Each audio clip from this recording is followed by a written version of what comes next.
دوستو، زمزم سب پانیوں کا سردار ہے۔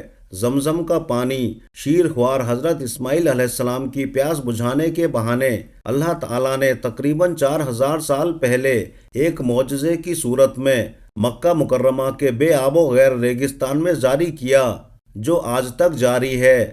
یہ کنواں وقت کے ساتھ ساتھ سوکھ گیا تھا۔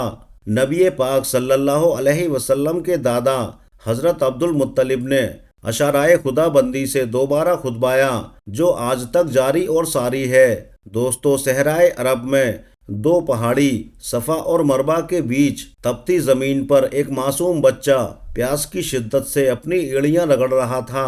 ماں اپنے بچے کی یہ حالت دیکھ کر بے چین ہو رہی تھی۔ اس کے پاس مشکیزے میں جو پانی تھا وہ بھی ختم ہو چکا تھا۔ صحرا کی تپتی دھوپ اور جھلساتی لو کے تھپیڑوں نے ان کو بے بس کر دیا تھا۔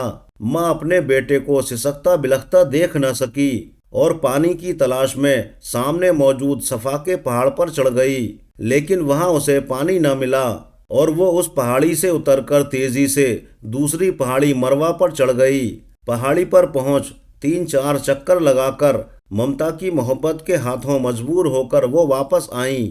بیٹے کو پہلے کی طرح تڑپتا بلختا دیکھ کر وہ واپس پلٹیں، دوبارہ وہی چکر پہاڑ سے اتریں اور تیزی سے دوسرے پہاڑ پر چڑھ جاتیں۔ پانی کی تلاش میں وہ ان پہاڑوں کے 7 چکر لگا چکی تھیں، لیکن پانی کہیں نہیں ملا۔ پھر وہ بے قرار ماں دوڑ کر اپنے بچے کی طرف آئی تو وہ پیاس کی وجہ سے بے ہوش ہو چکا تھا۔ ہزاروں ماؤں سے زیادہ اپنے بندوں سے پیار کرنے والا اللہ یہ منظر دیکھ رہا تھا۔ تبھی فوراً اللہ تعالیٰ نے ایک فرشتے کو وہاں بھیجا۔ حضرت اسماعیل علیہ السلام جہاں پر اپنی ایڑی رگڑ رہے تھے، اسی جگہ پر فرشتے نے اپنے پر کو مارا اور زمین سے پانی کا چشمہ پھوٹ پڑا۔ چشمے سے نکلے ہوئے پانی کو دیکھ کر حضرت اسماعیل علیہ السلام کی ماں، یعنی اس معصوم بچے کی ماں حضرت ہاجرہ، خوشی سے نہال ہو گئیں اور جلدی سے بچے کو پانی پلایا اور خود بھی پیا۔ اس کے بعد حضرت ہاجرہ نے پانی کے ارد گرد مٹی کی منڈیر بنا دی تاکہ پانی ادھر ادھر نہ ہو جائے۔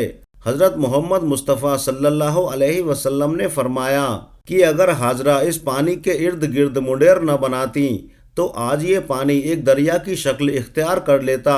اس عجیب و غریب پانی میں ماں بیٹے یعنی دونوں کو کھجور اور کھانے سے بھی بے نیاز کر دیا۔ پانی پیتے ہی پیاس کے ساتھ ساتھ بھوک کا احساس بھی مٹ گیا۔ ابھی چند دن بھی نہ گزرے تھے کہ بنو جرہم کا ایک قافلہ وہاں سے گزرا۔ دیکھا کہ مکہ کی گھاٹیوں پر پرندے اڑان بھر رہے ہیں۔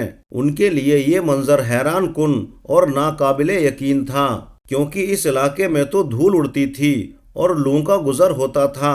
وہ حیران تھے کہ پرندے یہاں کیسے؟ عرب کے ریگستانوں میں تو صرف پرندے پانی والی جگہ پر ہی نظر آتے تھے۔ اس جستجو نے انہیں اس گھاٹی کی طرف آنے پر مجبور کر دیا۔ جب یہ قافلہ وہاں پر پہنچا تو پانی کا چشمہ اور ایک ماں بیٹے کو دیکھ کر قافلے کا سردار حیران رہ گیا۔ قافلے کے سردار نے حضرت ہاجرہ سے معلوم کیا یہ کیا ماجرا ہے۔ حضرت ہاجرہ نے قافلے والوں کو سارا قصہ سنایا۔ وہ لوگ بھی یہ واقعہ سن کر بے حد متاثر ہوئے اور ماں بیٹے کی عظمت ان کے دلوں میں بیٹھ گئی۔ قافلے والوں نے حضرت ہاجرہ سے وہاں بسنے کی اجازت مانگی تو انہوں نے خوشی خوشی وہاں پر بسنے کی اجازت دے دی۔ صحرائے عرب کا یہ ویران اور بنجر ریگستان آباد ہو گیا۔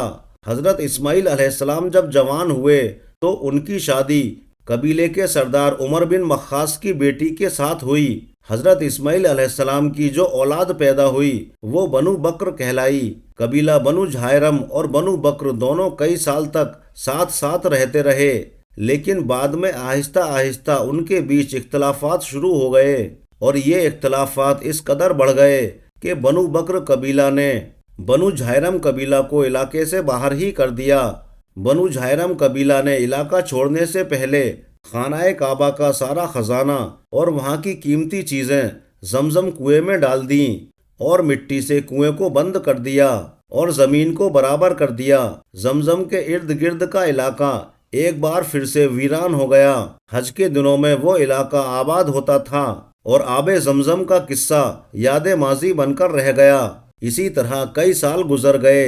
6 صدی میں خانہ کعبہ کا نگراں عبد المطلب کو بنایا گیا، جو حضرت محمد مصطفیٰ صلی اللہ علیہ وسلم کے دادا تھے۔ ایک رات عبد المطلب کو خواب میں بشارت ہوئی کہ کوئی ان سے کہہ رہا ہے طیبہ کھودو۔ حضرت عبد المطلب کو طیبہ کے بارے میں کچھ بھی معلوم نہ تھا کہ طیبہ کیا ہے۔ اگلی رات پھر خواب آیا اور بشارت ہوئی کہ برخ کو کھودو، مگر وہ برخ کو بھی نہیں جانتے تھے۔ تیسری رات خواب میں ان سے کہا گیا کہ مجموعہ کو کھودو، لیکن یہ بات بھی ان کی سمجھ میں نہ آئی۔ چوتھی مرتبہ خواب میں ایک شخص نظر آیا، وہ کہہ رہا تھا کہ تم زمزم کو کھودو۔ آپ نے پوچھا کہ زمزم کیا ہے اور کہاں پر ہے؟ جواب ملا کہ زمزم وہ ہے کہ جس کا پانی کبھی ختم ہی نہ ہوگا اور نہ کبھی خشک ہوگا، حاجیوں کو ہر طرح سیراب کرے گا۔ اس کی نشانی یہ ہے کہ وہاں پر بہت سی چیٹیوں کے بل ہیں اور وہاں پر ایک کوا زمین کو کریدتا رہتا ہے۔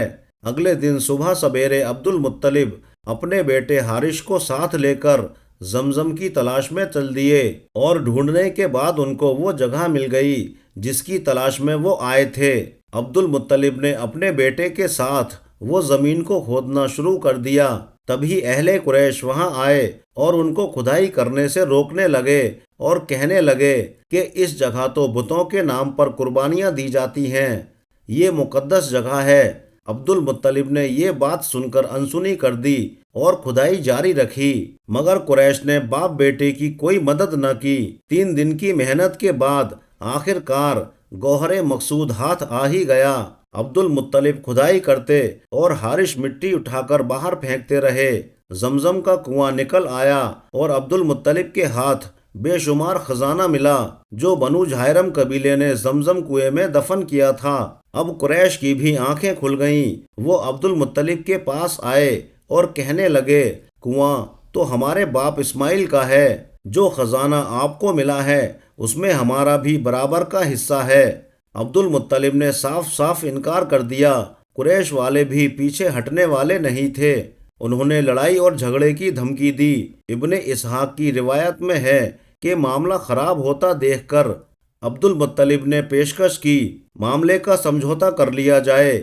چنانچہ اس جھگڑے کو نپٹانے کے لیے عرب کے دستور کے مطابق کسی علم و دانش مند شخص پر فیصلہ چھوڑا گیا۔ اس کے لیے وہ لوگ شام کے لیے روانہ ہوئے۔ راستہ کافی لمبا تھا، جس کی وجہ سے ان کے پاس مشکیزوں میں جتنا پانی تھا سب ختم ہو گیا تھا۔ پیاس کے مارے لوگوں کی جان نکلنے لگی۔ جن کے پاس چند گھونٹ پانی تھا انہوں نے دوسروں کو دینے سے انکار کر دیا۔ عبد المطلب کے ساتھی زندگی سے مایوس ہو گئے اور نوبت یہاں تک آ پہنچی کہ ان ساتھیوں نے کچھ قبریں بھی کھود ڈالیں تاکہ جو پہلے مر جائے تو دوسرے لوگ اس کو دفنا دیں۔ عبد المطلب نے جب ان کی یہ حالت دیکھی تو مشورہ دیا کہ اس طرح بیٹھ کر موت کا انتظار کرنے کے بجائے سفر جاری رکھا جائے، شاید کوئی بستی نظر آ جائے۔ عبد المطلب نے جیسے ہی اپنی اونٹنی کو سفر کے لیے کھڑا کیا، اس کے نیچے سے شیریں اور عمدہ پانی کا چشمہ پھوٹ پڑا۔ اس کو دیکھ کر سب حیران رہ گئے اور خوش ہو کر عبد المطلب نے زور سے نعرہ لگایا۔ سب نے پانی پیا اور اپنے اپنے برتن بھر لیے۔ یہ ماجرا دیکھ کر قریش کے سردار نے عبد المطلب سے کہا، اب ہمیں آگے جانے کی کوئی ضرورت نہیں، کیونکہ اللہ تعالیٰ نے راستے میں ہی تمہارے حق میں فیصلہ کر دیا ہے۔ اب ہم لوگ تم سے زمزم کے مسئلے پر نہیں جھگڑیں گے۔ جس ذات نے ویرانے میں تمہارے لیے پانی کا چشمہ جاری کیا، بے شک اسی نے تمہیں زمزم عطا کیا ہے۔ اس زمزم کنویں کی عظمت تو دیکھیے جو حضرت اسماعیل علیہ السلام کے لیے نکالا گیا، اور اس کی وجہ ان کی والدہ حضرت ہاجرہ بنی۔ اللہ کے حکم سے فرشتے نے یہ پانی جاری کیا۔ اس پانی کو بہت سارے انبیاء اور نیک لوگ پیتے رہے۔ ایک بار حضور صلی اللہ علیہ وسلم آب زمزم کے کنویں پر تشریف لائے۔ آپ صلی اللہ علیہ وسلم کے لیے پانی کا ایک ڈول نکالا گیا۔ آپ صلی اللہ علیہ وسلم نے کھڑے کھڑے اس میں سے کچھ پانی نوش فرمایا، پھر اس میں کلی کر دی اور ڈول کو کنویں میں اڑیل دیا گیا۔ گویا یہ پانی آپ صلی اللہ علیہ وسلم کا جھوٹا ہے۔